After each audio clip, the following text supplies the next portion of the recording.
नमस्कार, मकराना बुलेटिन में आप सभी का बहुत बहुत स्वागत है। मैं हूं आपके साथ दीपिका। तो चलिए बढ़ते हैं कुछ खास खबरों की ओर। कांग्रेस सरकार के शासन में किसानों के घरेलू कनेक्शन के नाम पर झूठी सीटें भरने और सरकारी कर्मचारियों के द्वारा किसानों पर झूठे मुकदमे दर्ज कराने के आरोप में उपखंड अधिकारी कुचामन को ज्ञापन सौंपा है। साथ में नगवाड़ा सरपंच मनोज लोरा ने कहा कि पिछले 6 महीने से कांग्रेस शासन में किसानों के साथ हो रहा अत्याचार जो बर्दाश्त नहीं होगा, किसान करेंगे।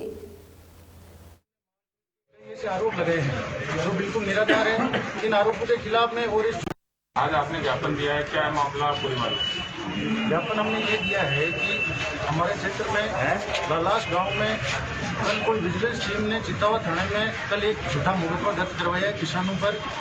लालास गांव के किसानों पर 5-7 के नामजद मुकदमा दर्ज करवाया है जो बिल्कुल झूठा और निराधार मुकदमा है। कोई किसी प्रकार की कार्रवाई नहीं हुई। विजिलेंस टीम ने मारपीट के कई ऐसे आरोप लगाए हैं जो बिल्कुल निराधार है। इन आरोपों के खिलाफ में और इस झूठे मुकदमे में एफआईआर की कार्रवाई और इसका सही उचित निष्पक्ष जांच कर निस्तारण के लिए आज आसपास के लगभग 8-10 पंचायतों के किसान यहाँ पर इकट्ठा हुए हैं। एसडीएम साहब को ज्ञापन देने के लिए इकट्ठा हुए हैं कि इसकी निष्पक्ष जाँच की जाए और जो झूठा मुकदमा दर्ज करवाया है इन किसानों को न्याय मिले और इनको प्रताड़ित नहीं किया जाए। ये हमारी मुख्य मांग है। विजिलेंस टीम में पिछले 6 महीने से सीधे पे सीधे वीसीआर भरी जा रही है। घरेलू कनेक्शन के नाम पे 1-1 लाख की वीसीआर भरी जा रही है जो बिल्कुल गलत है। इसके खिलाफ किसान एकजुट हुआ। क्या नाम है? मनोज मेरा नाम है, ग्राम पंचायत नगवाड़ा का सरपंच। किसान एकता जिंदाबाद! जिंदाबाद!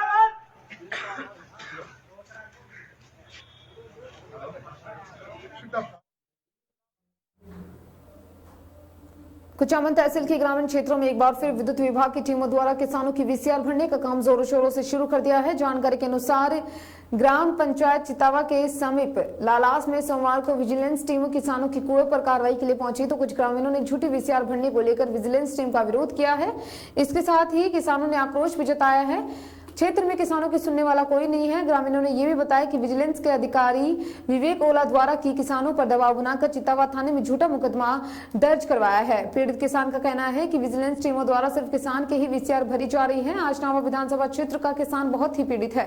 नगवाड़ा सरपंच मनोज लोरा ने न्यूज फ्लैश रिपोर्टर परसाराम भुगालिया को बताया कि विजिलेंस टीमों द्वारा देर रात सुबह शाम अपनी मन मर्जी से प्राइवेट गाड़ियों में चोरी छुपे किसानों के घरों में घुसकर कार्रवाई को अंजाम दे रहे हैं जो कि किसानों के साथ सरासर अन्याय हो रहा है। और सोमवार को जब एक किसान की कुएं पर विजिलेंस टीम पहुंची और उनके घरों में घुसने की कोशिश की तो ग्रामीणों ने विरोध किया, जिसको लेकर विजिलेंस टीम ने चित्तावा थाने में 6 से 7 लोगों के खिलाफ नामजद मुकदमा दर्ज करवा लिए हैं और विजिलेंस टीमों ने किसानों द्वारा लूटपाट व मारपीट के झूठे आरोप लगाए हैं। किसानों ने मंगलवार को इस मामले की निष्पक्ष जांच करवाने के लिए कुचामन वृत्ताधिकारी के नाम उपखंड अधिकारी बाबूलाल जाट को ज्ञापन सौंपकर उचित कार्रवाई की मांग की। इस मौके पर नगवाड़ा ग्राम पंचायत सरपंच मनोज लोरा, अड़कसर सरपंच प्रतिनिधि सूबेदार बगड़िया दिनेश लोरा, टोडास सरपंच बलराज रॉयल, रेखाराम खोरंडी सरपंच सहित हुडील, टोडास, लालास, नगवाड़ा, नालोट, अड़कसर, चित्तावा गांव के सैकड़ों किसान मौजूद थे।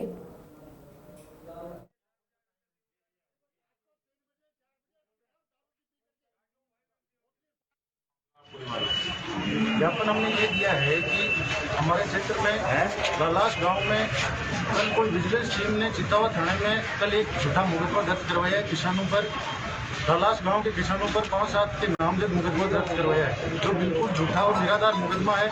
कोई किसी प्रकार की कार्रवाई नहीं हुई। विजिलेंस टीम ने मारपीट के कई ऐसे आरोप लगाए हैं जो बिल्कुल निराधार है। इन आरोपों के खिलाफ में और इस झूठे मुकदमे में एफआईआर की कार्रवाई और इसका सही उचित निष्पक्ष जांच कर निस्तारण के लिए आज आसपास के लगभग 8-10 पंचायतों के किसान यहाँ पर इकट्ठा हुए हैं। एसडीएम साहब को ज्ञापन देने के लिए इकट्ठा हुए हैं कि इसकी निष्पक्ष जाँच की जाए और जो झूठा मुकदमा दर्ज करवाया है इन किसानों को न्याय मिले और इनको प्रताड़ित नहीं किया जाए। ये हमारी मुख्य मांग है। विजिलेंस टीम में पिछले 6 महीने से सीधे पे सीधे वीसीआर भरी जा रही है। घरेलू कनेक्शन के नाम पे 1-1 लाख की वीसीआर भरी जा रही है जो बिल्कुल गलत है। इसके खिलाफ किसान एकजुट हुआ। क्या नाम है? मनोज मेरा नाम है, ग्राम पंचायत नगवाड़ा का सरपंच। किसान एकता जिंदाबाद! जिंदाबाद! भगत सिंह यूथ ब्रिगेड की ओर से पक्षियों के लिए दाना पानी की व्यवस्था की शुरुआत की गई। मंगलवार को सुबह यूथ ब्रिगेड के कार्यकर्ता कटला बाजार में पहुंचकर शहर में सबसे पुराने कटला बाजार की छत की साफ सफाई करके यहां परिंदों के लिए क्विंटल 50 किलो दाना की व्यवस्था की गई और इसके साथ पक्षियों के पानी की व्यवस्था के लिए 15 जलकुंड भी रखे गए।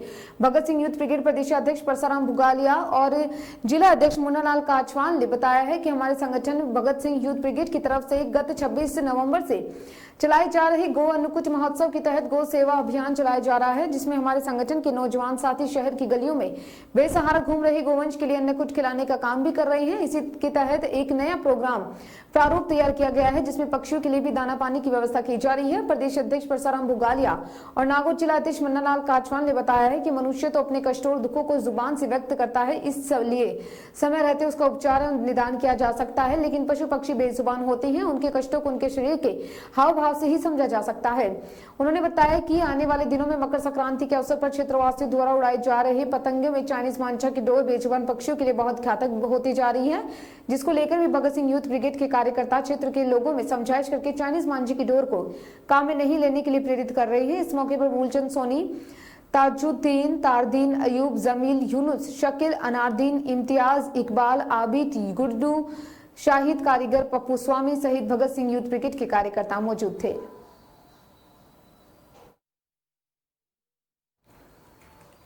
नागौर जिले में अधेड़ महिला की हत्या के मामले में पुलिस ने उसके बेटे और समधी को गिरफ्तार किया है। हत्या संपत्ति विवाद में की गई थी। लाडनू के बेड़ गांव के पास खड्डे में अधेड़ महिला का शव मिला था। शव मिलने के एक दिन बाद उसकी पहचान हुई।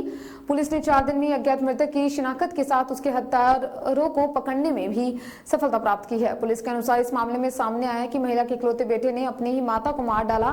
अज्ञात शव की शिनाख्त बहुत ही टेढ़ा मामला था, परंतु पुलिस ने सोशल मीडिया और पुलिस के चैनल के माध्यम से महिला की पहचान करवाई है और इसके साथ ही उसके सुरपाली निवासी भवरी देवी पत्नी रामूराम जाट होने का पता लगाया गया। पुलिस ने मंगलवार को मृतका के इकलौते बेटे श्री राम जाट पुत्र रामूराम निवासी सुरपाली और मृतका की पोत्री के शवसूर पूसाराम पुत्र पन्नाराम जाट निवासी मगरासरा को गिरफ्तार किया है। गिरफ्तार किए गए मुलजिमों से सख्ती से पूछताछ करने पर वे डर गए थे और भवरी की गला घोटकर उन्होंने हत्या करने का स्वीकार किया है। उन्होंने हत्या करने का कारण अपनी मां के गलत आचरण और संपत्ति का विवाद बताया है। इसके साथ ही पूछताछ में सामने आया कि भवरी देवी अपना आधा खेत बेचना चाहती थी, लेकिन श्रीराम इसके लिए तैयार नहीं था। हम आपको बता दें कि महिला का सड़क किनारे 18 दिसंबर को शव मिला था। इस प्रकरण में सामने आया कि महिला भवरी देवी की हत्या कहीं अन्यत्र की गई। शव को बेड़ गांव के पास लाकर डाला गया था। अब पुलिस हत्या किए जाने के स्थान, साधन, शव लाने वाले वाहन और अन्य मददगार साथी का पता लगा रही है। मृतका भवरी के बेटे का साथ देने वाले गिरफ्तार व्यक्ति उसकी बेटी का ससुर है और बेटी की शादी कुछ ही दिन पूर्व हुई थी, इसलिए उसकी हत्या जैसे जघन्य अपराध में शामिल होने का कारण भी पता लगाया जाना है। पुलिस ने गत 18 दिसंबर को सुबह फोन से सूचना मिली कि बेड़ गांव के पास सड़क पर एक महिला की लाश पड़ी है। इस पर थाना अधिकारी मय जाब्ता मौके पर पहुंचे और देखा कि बाकरिया में 1 किलोमीटर आगे सड़क के पास गोचर भूमि में खाई में महिला की लाश, उसके दोनों हाथ पैर टूटे खुदे थे, जिनमें एक हाथ पर ओम नमः शिवाय, दूसरे हाथ पर भवरी देवी लिखा था।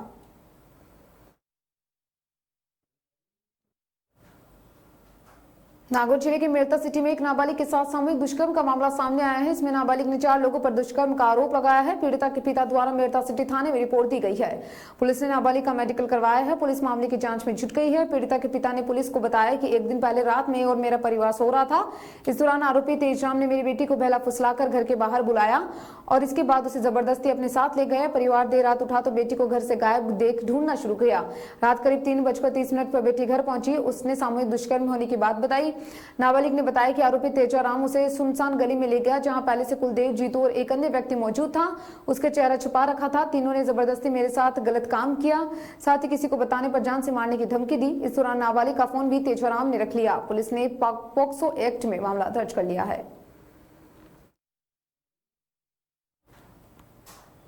नई रोडवेज बस सेवा नागौर से अजमेर वाया मुंडवा, पालड़ी, जोधा, चिलारा, गाजू, कुचेरा, रेण, मेरदा सिटी होते हुए अजमेर तक जाती है। जाने वाली नई रोडवेज बस के चालक का पालड़ी जोधा में व पूर्व सरपंच शरण देवासी ने सावा पहना कर स्वागत किया व परिचालक का स्वागत भी किया गया। इस मौके पर पंचायत समिति सदस्य भजन लाल गौड़, पूर्व सरपंच श्रवण देवासी, प्रकाश जैन, श्यामसंग जोधा, मदन लाल रायका, मुकेश चौहान, ओमाराम लुंका, ओम सोनी, ओपी सिंह, रविंद्र गुजर, दिनेश रायका आदि की मौजूदगी में स्वागत किया गया।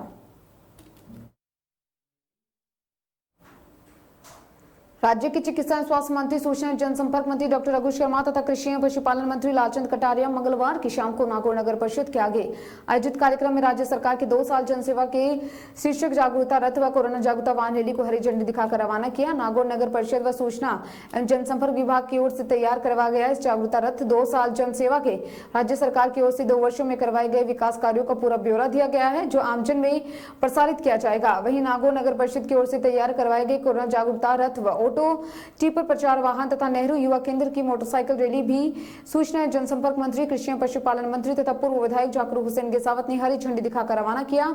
इस मौके पर आकाश में गुब्बारे भी छोड़े गए और कोरोना जागरूकता रंगोली व सजावट को भी अतिथियों ने सराहा।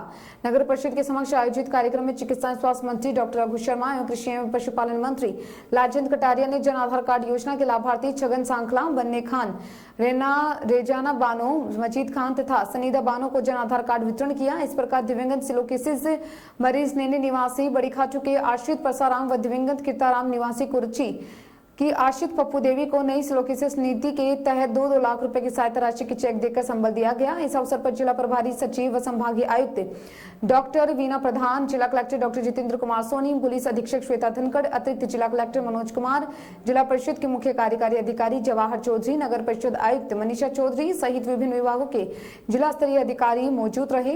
कार्य संचालन मोहम्मद शरीफ छिपा ने किया।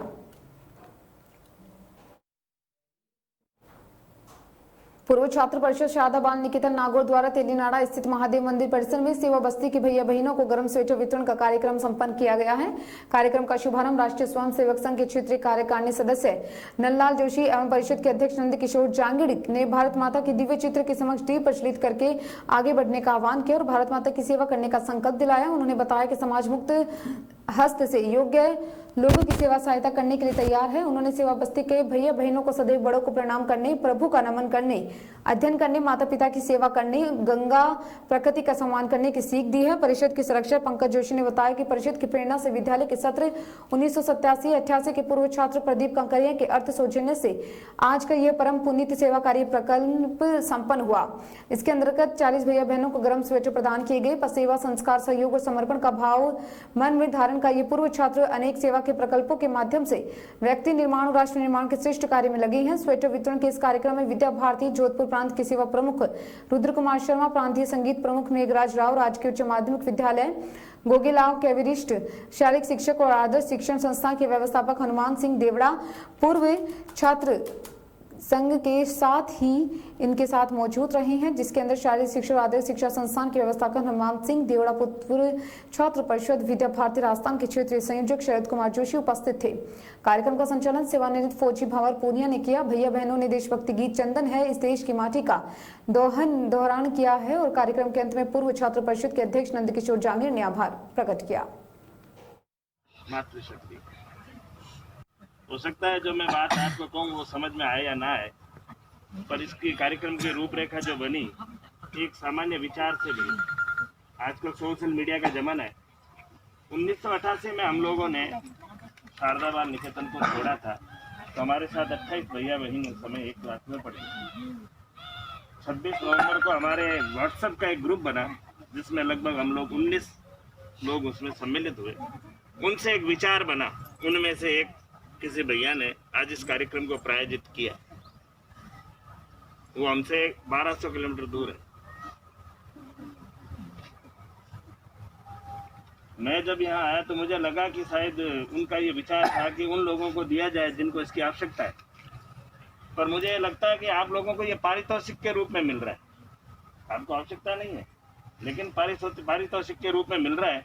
लेकिन इसलिए मिल रहा है कि अब आप लोग अपनी पढ़ाई को बराबर करें। आप सभी पढ़ेंगे ना? हैं? कभी कोई दिक्कत आती है क्या पढ़ने में, किसी को बाहर पढ़ने में? आपको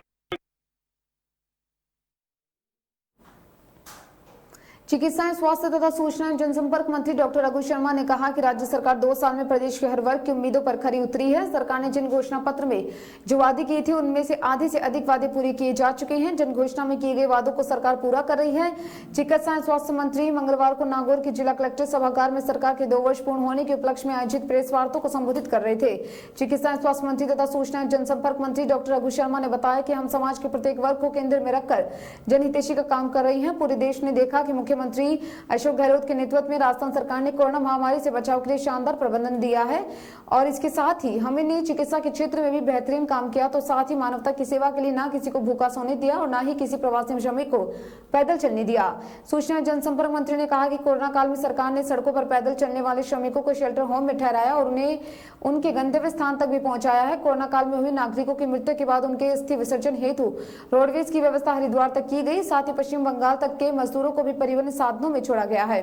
राज्य सरकार द्वारा बेसहारा कचरा बीनने वाले आदि जरूरतमंद 1,57,000 नागरिकों को जो किसी भी योजना के दायरे में न हो या स्कीम कवरेज में न आए, उन्हें भी खाद्यान्न उपलब्ध करवाया गया। चिकित्सा एवं स्वास्थ्य मंत्री डॉक्टर रघु शर्मा ने कहा कि राज्य सरकार ने मुख्यमंत्री अशोक गहलोत के नेतृत्व में 2 वर्षों में कोरोना प्रबंधन सहित विभिन्न क्षेत्रों में अभूतपूर्व कार्य किया है। प्रदेश में कोरोना बीमारी की शुरुआत में कोविड-19 की जांच का अभाव था, उस समय सैंपल जांच के लिए बाहर भेजे जाते थे। राज्य सरकार ने आपदा को अवसर में बदलते हुए अपनी टेस्टिंग क्षमता और चिकित्सा व्यवस्था को जबरदस्त रूप से सुदृढ़ किया है। आज राजस्थान में प्रतिदिन 60,000 टेस्ट करने की क्षमता है। इसे शीघ्र ही 1 लाख टेस्ट प्रतिदिन करने तक विस्तारित किया जाएगा। ये जांच विश्वसनीय है। लॉकडाउन एवं अनलॉक की प्रक्रिया के दौरान राजस्थान में हेल्थ इंफ्रास्ट्रक्चर को मजबूत किया गया है। संक्रमण को रोकने का भीलवाड़ा मॉडल सबके लिए प्रेरणादायक रहा। डॉक्टर रघु शर्मा ने कहा कि प्रारंभिक अवस्था में ही रैपिड रेस्पॉन्स टीमों का गठन किया गया है। राज्य सरकार द्वारा निर्धारित Covid management and treatment protocol की प्रत्येक स्तर पर सराहना की गई। राज्य में पहली बार 4 दवाओं के कॉम्बिनेशन से कोरोना के उपचार का मार्ग प्रशस्त किया गया। राज्य सरकार ने कोरोना के उपचार में किसी प्रकार के संसाधन की कमी नहीं आने दी। मुख्यमंत्री निःशुल्क दवा योजना में स्वीकृत दवाओं के अलावा 40,000 तक की राशि के इंजेक्शन निःशुल्क उपलब्ध करवाए गए। इन्हें प्रत्येक स्तर पर भेजा गया ताकि कोरोना मरीज की जान बचाई जा सके। उन्होंने कहा कि अभी भी कोरोना का खतरा टला नहीं है, इसके लिए नए रूप से सामने आने की आशंका है, इसके लिए इसे बचाव आवश्यक है। चिकित्सा एवं स्वास्थ्य मंत्री ने कहा कि राज्य के चिकित्सालयों में ऑक्सीजन की उपलब्धता सुनिश्चित की गई है। लिक्विड ऑक्सीजन की प्लांट भी लगाई गई है। नागौर जिला मुख्यालय पर ऑक्सीजन प्लांट की उपलब्धता सुनिश्चित की गई है। जिले में पर्याप्त मात्रा में oxygen cylinder, bed, ICU bed तथा वेंटिलेटर उपलब्ध है। राज्य सरकार द्वारा किए गए प्रयासों के कारण ही हमारी रिकवरी दर शानदार है, साथ ही मृत्यु दर भी सबसे कम है। उन्होंने कहा कि कोविड-19 में राजस्थान सरकार द्वारा चिकित्सा के क्षेत्र में आधारभूत ढांचा विकसित किया है। सरकारी व निजी अस्पतालों को इस दृष्टि से तैयार किया गया तथा जहां पहले जांच की कीमत 4,000 प्राइवेट अस्पतालों में लगती थी, उसे राज्य सरकार द्वारा 800 किया गया है और सरकारी अस्पताल में तो इसकी निःशुल्क जांच होती है। चिकित्सा मंत्री ने कहा कि राजस्थान में 15 नए मेडिकल कॉलेज को स्वीकृति दी गई, जिसमें नागौर भी एक है।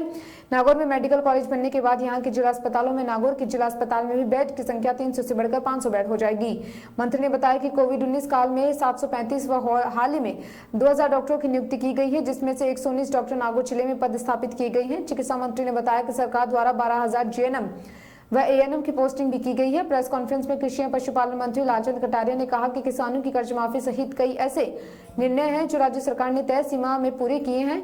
कटारिया ने कहा कि राज्य सरकार ने किसानों के कल्याण को लेकर कर्ज माफी, कृषि कनेक्शन, घोड़ मंडी विकसित करने व राशन सरकार और राशन कृषि प्रसंस्करण, कृषि व्यवसायों, कृषि निर्यात प्रोत्साहन नीति 2019 लागू करने सहित विभिन्न तरह के काम किए। वहीं पशुओं के लिए निःशुल्क दवा वितरण, टीकाकरण, नस्ल संवर्धन में लेकर इनॉफ ट्रेनिंग सहित मुख्यमंत्री दुग्ध उत्पादन संबल योजना संचालित कर विभिन्न पशु व पशुपालक कल्याणकारी काम किए गए। जिला दर्शन पुस्तिका का विमोचन भी किया।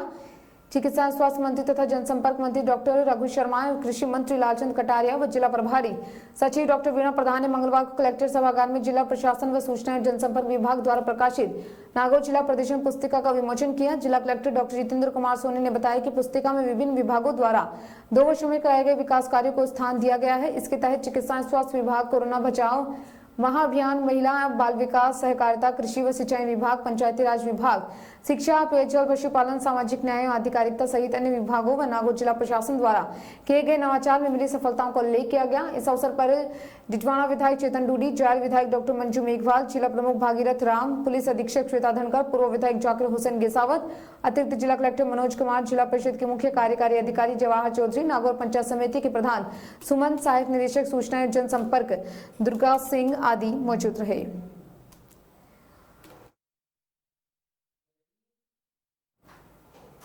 राजस्थान शिक्षक संघ शेखावत उपशाखा प्रबंधन ने मुख्यमंत्री, शिक्षा मंत्री, शिक्षा सचिव के नाम उपखंड अधिकारी मुकेश कुमार मूड को ज्ञापन सौंपकर शिक्षा विभाग में स्माइल 2 की अव्यवहारिक क्रियान्वयन पर रोक लगाने तथा गृह विभाग के दिशा निर्देशों की पालना सुनिश्चित करने की मांग की है। ब्लॉक अध्यक्ष ओम प्रकाश शर्मा, प्रदेश प्रवक्ता उमा राम बडारडा ब्लॉक मंत्री मनवर खान आदि मौजूद थे। इसी प्रकार राजस्थान शिक्षक संघ युवा ने उपखंड अधिकारी मुकेश कुमार मूड को ज्ञापन देकर मांग की है कि शिक्षकों के लिए ओपीएस लागू किया जाए, शिक्षकों के सभी ग्रेडों के स्थानांतरण किए जाए, स्माइल 2 कार्यक्रम को बंद करके स्कूल खोले जाए, मार्च माह का स्थगित वेतन शीघ्र दिया जाए। इस दौरान शिक्षक संघ युवा के ब्लॉक अध्यक्ष महेश गुजर, शिवराम मीणा, जीतू भीचर, सुदर्शन शर्मा, शिवराज सिंह, सुवालाल गुजर, विकास सेन, सिमरन मीणा आदि पवन गौतम शिक्षक उपस्थित थे।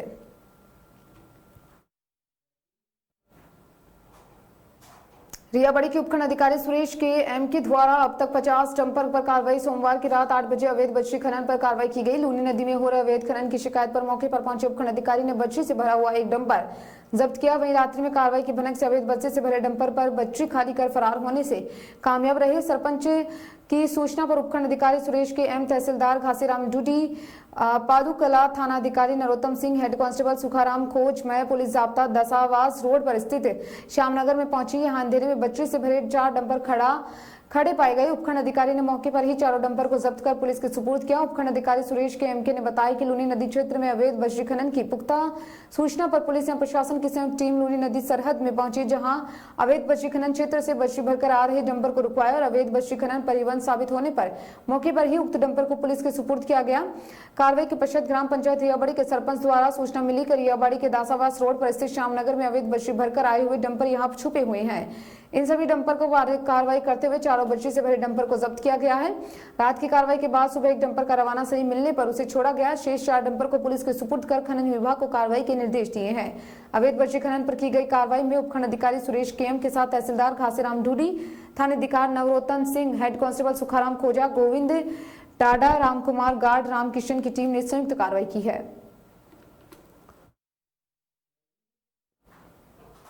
फिलहाल मकराना बुलेटिन में इतना ही और तमाम खबरों में बने रहने के लिए जुड़े रहिए न्यूज फ्लैश के साथ। नमस्कार।